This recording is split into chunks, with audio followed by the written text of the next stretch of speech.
Supreme court में एक जनहित याचिका की सुनवाई के दौरान श्रीलंका में मुफ्त की चीजें देने का उदाहरण देते हुए कहा गया कि श्रीलंका में फ्री में सब कुछ बांटने की वजह से ही ऐसी स्थिति आई है और भारत भी उसी रास्ते पर जा रहा है।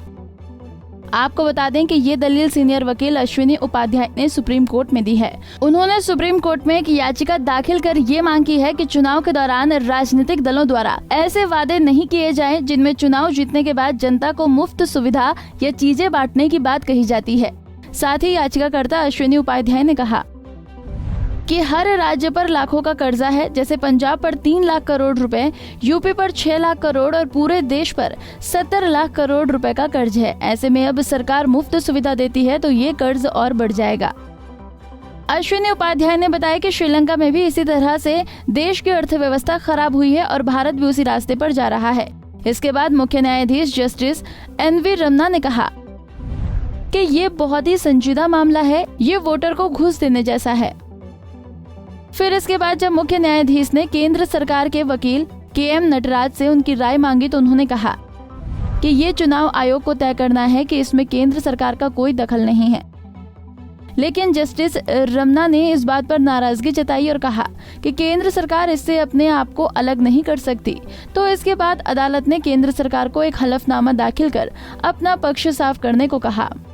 इसके बाद जस्टिस रमना ने कोर्ट में मौजूद वकील और पूर्व मंत्री कपिल सिब्बल से कहा कि वो भी अपने अनुभव से इस मामले में राय दे सकते हैं। तो फिर कपिल सिब्बल ने कोर्ट को बताया कि इसमें केंद्र सरकार का बहुत रोल नहीं है, ये काम वित्त आयोग को देखना चाहिए। वित्त आयोग एक निष्पक्ष एजेंसी है जो राज्यों को फंड देती है।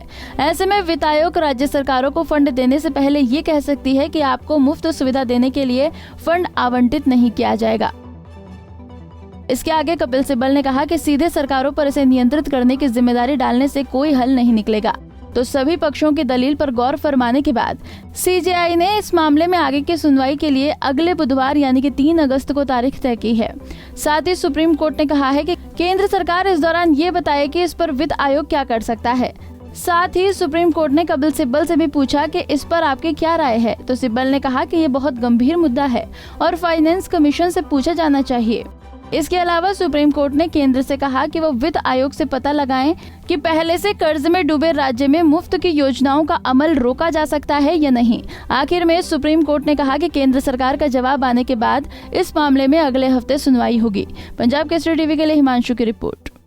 हमसे जुड़े रहने के लिए हमारे YouTube चैनल को सब्सक्राइब करें और नई वीडियो की नोटिफिकेशन के लिए बेल आइकॉन को दबाएं। अगर आप ये वीडियो Facebook पर देख रहे हैं तो लाइक जरूर करें और ज्यादा से ज्यादा शेयर करें। धन्यवाद।